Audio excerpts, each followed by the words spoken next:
Hello and welcome to the Tea-Free Christmas special.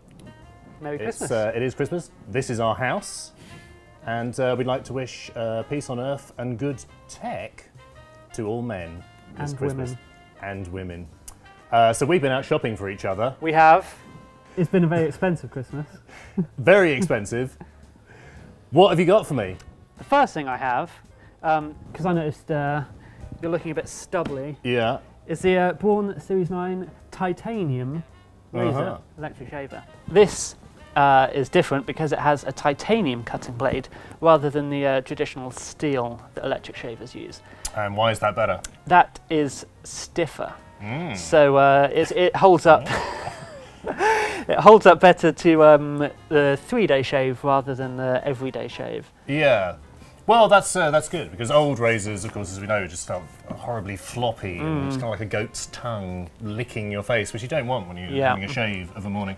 Of course, the box is also nicer. It looks a bit, you know, more, That's the main thing. More gifty. To be honest, I mean, a razor's a razor, but this is a razor in a nice box. Yes, of course. So thank you for that. No problem. Right over here. What have you got me? Yeah, all right. So I noticed earlier that you had quite bad teeth and terrible breath. Thank you. So I bought you this. It's placed just exactly like QVC. This, isn't it? You can see that there. Lovely. Have you seen one of these before? Well, it looks like a toothbrush. It does look like a toothbrush, because it is. But it's a smart toothbrush. It's the Philips Sonicare Smart Toothbrush. I did know that. I've been waiting for, you know, toothbrushes. I've always thought they're Not just intelligent enough. Yeah, no way. Well, what this does is it would be great for kids, except obviously this toothbrush isn't suitable for kids. It kind of gamifies the act of toothbrushing. Excellent. So you fire up your app, and as you clean each part of your mouth, it's actually tracking using God knows what, motion sensors, GPS, lasers, I don't know. And it starts going kind of like a Nintendo game, like bing, bing, and like you see a graphic of your mouth kind of glowing as you go around. And if you've missed a bit, it encourages you to go back and clean that bit again. Wow. So that's, who knew that the simple act of brushing scum from the surface of your teeth and mouth could be so fun. Could be such fun. And then, but the fun doesn't end there, Spencer, because what we have here... I did wonder what that was. Well, this is what I can only describe as a sort of chamber of cleansing. I don't know if that's what Philips describes it as. Or cleansing. So what this does is it uses ultraviolet radiation, ultraviolet light. And you put it in this little sort of like cabinet thing here and fire it up. And UV, as we know, kills bacteria. So I went to the launch of this many moons ago, and at the launch they actually said that when you're in your bathroom, when you flush the toilet, what it does is it hurls microscopic particles of poo into the air, which could then settle on your toothbrush if you've left your toothbrush out. And they did actually say that. What a lovely Christmas image. It is a lovely image. So to remove said poo from your toothbrush, hence, I give you the chamber of cleansing. Wow. Well, I'm never going to brush my teeth unless it's with a UV cleaned toothbrush Smart again. Toothbrush. Thank you very much. You're welcome. Now, I know how you love smart home tech. I do. So I've got you I just love shouting at things. a little robot butler. Wow. Her This name is- is Alexa. It is. It's the Amazon Echo Dot, It obviously. It's the cheaper Amazon Echo. It doesn't have the built-in Bluetooth speaker. Instead, you plug that into a regular old Bluetooth speaker and turn it smart. Fantastic. This really is like being on QVC. So what kind of things can Alexa help you out with, Spencer? I mean, obviously, you know, being from Amazon, you can order stuff from Amazon with your voice. That's very altruistic So, of you know, you Amazon could to say- allow you to buy things from them. Buy me, you know, a 50-pack of toilet paper. Yep. Anything. You can buy anything on Amazon. Yeah, you can pretty much, you can. And obviously you can ask it about news and weather. Yeah, all of that. Trivia questions. Alexa, where can I find a better co-host? Nothing. Because there is no better than me, obviously. And it's not plugged in. to be fair. Okay, cool. And so how much does a thing such as this set you back? Well, this is great, because this one's only £50. So £50. I mean, Stocking seriously, filler. that almost genuinely is a stocking filler. Most bits of cheap tech are only stocking fillers in the lavatorial sense. But this is a genuine tech bargain, I would say. Great. What can you get for 50 quid? Can't even get a Toblerone for 50 quid. No. So thanks very much, Spence. Nice to know that you bought me an inexpensive present. So, now this is extra special. Oh, can't wait. Yep, this one's so special that you can't unwrap it until the big day. Because they're so good. I'm afraid. So rare. It's so good. So rare that we weren't allowed to bring one to the studio. Oh, it's a shame. So we're now going to show you a short piece of footage that we filmed.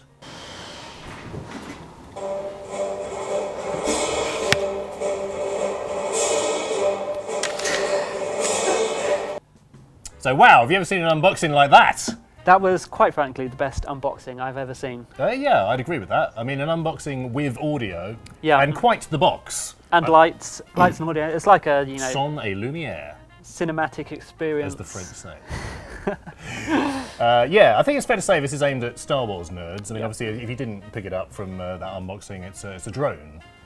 They come in TIE Fighter, X-Wing Fighter, and some other type of Star Wars type craft. Not the Millennium varieties. Falcon. No, not the one everybody knows, but apparently that's coming next year. They're keeping their powder dry. And it's there's only 10,000 available in the entire world. And that's a limited edition right there. It is. And I suppose what you're asking now is, what is it like to fly? What is it like to fly? Let's find out.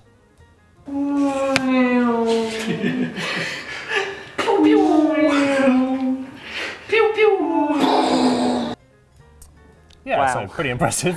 Yeah, they also wouldn't... yeah, we should explain that. Well, they were so worried that we might crash it, I suppose, that they didn't provide us with the means to fly it. So there was no remote control or battery. No. Or indeed, even any of the rotors. But it's supposed to be quite easy, isn't it? I mean, it's got I've seen sensors it in action in it. In real life, and it uses sensors in its training mode to avoid crashing into the floor or the ceiling, uses sort of altimeter and proximity type thing. So that only leaves the walls and other obstacles that you might have about your house as the things that you could conceivably fly into and destroy it with. Once, you know, you're flying them around, then is that it?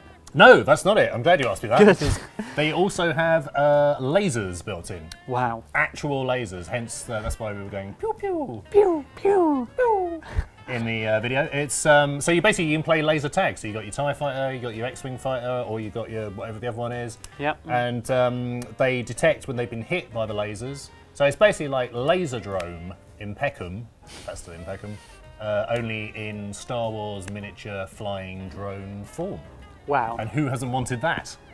I haven't. Time immemorial. And we should mention the price. They're limited edition. How much are they? 250 quid. Expensive. And looking at that box, you'd say the box has cost at least 200. Yeah. So really, just think of it as buying a £200 box and getting a drone for next to nothing, chucked in. And do you know what I love?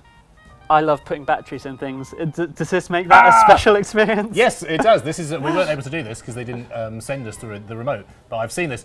When you put the batteries in, same as when you take the box open and it goes, "Luke, I am your father," whatever. Yoda, right, says to you, put in 6 AA's, you must.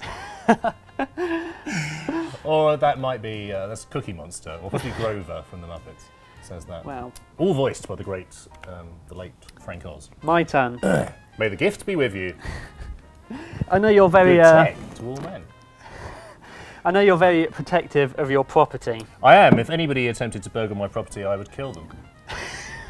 Kill them where they stand. I've got a Rottweiler. I've got an electric fence, shotgun, baseball bat. You name it. Well, now you can see them coming. You can see those intruders coming early. Excellent. I can with the Nest Cam.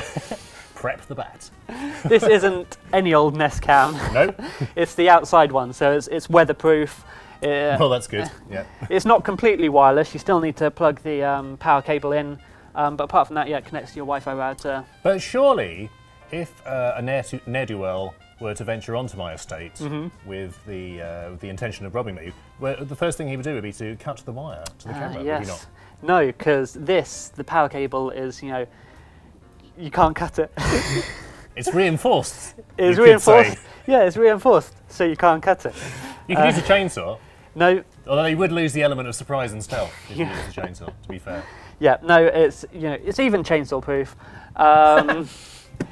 We've tested. Yeah. So of course, because it's from Nest, it works with all other Nest products. Right. So when it detects an intruder, it can turn the heating on. Yep. Turn the heating on. Flash your bulbs red. Oh. That would put me off. It'd really confuse them. It'd make them think, yeah, what have I walked into? Because it can work with Philips Hue, can't you? So you can make the bulbs red, turn the heating all the way up. Yep. They're like, my evil behaviour has led to me being sent to hell. Yep, fire alarm and everything. And again, part of the Christmas message is that evil does lead to eternal damnation. Yep. So I hope you enjoy that, and I hope no one tries to break in. They better not. You know, you can sleep well on Christmas Eve knowing that all your presents are safe. Great, thanks. And finally, so I got you this. I noticed you were looking kind of unfit, unwell, kind of pasty. Well, it is Christmas, isn't it? Although you put on a lot of weight. How do I manage both at the same time? Well, I don't know. This is what you call negging, if you're a pickup artist. I'm not trying to pick you up. So this is the Fitbit Charge 2. Excellent. It looks very similar to the first Fitbit Charge. Yeah, the Fitbit Charge HR. They've dropped the word HR from it because I think people thought it was something to do with human resources. But it still does do HR, doesn't it? It still does do human resources, yeah. Heart rate monitoring as well. Does it do HR better? Yeah, it does. I mean, I'm going to stick my neck out here. And having used about 1 billion fitness monitoring step counting type devices over the years, I would say if you're in the business of making things like this, just give up, go home. Because I think Fitbit, admittedly at the 900th time of asking, they had pretty much cracked it with this. Yes. Because, I don't know, what can I say? It does all the step counting stuff, but that's not really all that useful. But it also, it has actually useful metrics to do with your cardiovascular health. Okay. So if you're a gym goer, I wouldn't say if you're like a really keen runner or cyclist. Yeah, that you'd probably get a GPS running watch. So Garmin, you don't need to go out of business because your running watches are great. But yeah, but in terms of general fitness monitoring that does more than step counting, but maybe a bit less than very hardcore kind of running themed type fitness, this just seems to me to nail it. So it's great all-rounder. Yeah, the heart rate thing is actually quite reliable. I never thought I'd say that about any kind of wrist-mounted heart rate thing. It does still tend to overestimate how many calories you've burned, but that makes you feel good about yourself. Yeah. So have an extra slice of turkey or cake. Yeah, exactly. Does it do cycling or swimming? Because I do love doing both of those things. It kind of does. It automatically detects that if you're running or cycling.